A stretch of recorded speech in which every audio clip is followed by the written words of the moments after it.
I'm Bob Crutchfield, professor and chair in sociology here at the UW.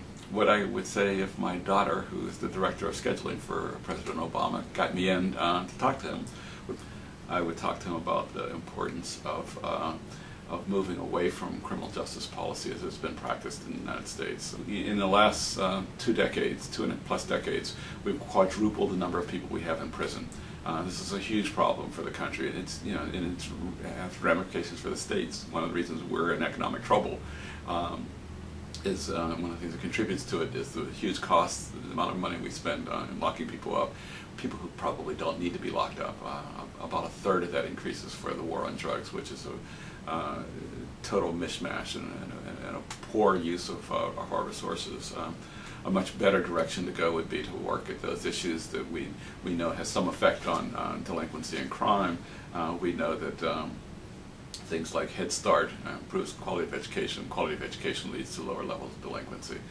My own work has tended to focus on labor market, jobs, and crime. And we know that getting solid jobs, the kind of jobs politicians like to call family wage jobs, to people are things that bring down crime rates. We've been losing for quite some time now good jobs, industrial jobs, and industry and those kind of things are changing in this country, and we're never going to go back to an economy that's structured the way it was in the 50s and 60s. What we do need to understand, though, is having quality employment for for workers in this country has a tremendous effect on crime and crime rates, not only for adults, but it has a trickle-down effect on their children. When parents and other adults in the community don't have jobs or don't have decent jobs, one of the things that happens is kids invest less in school.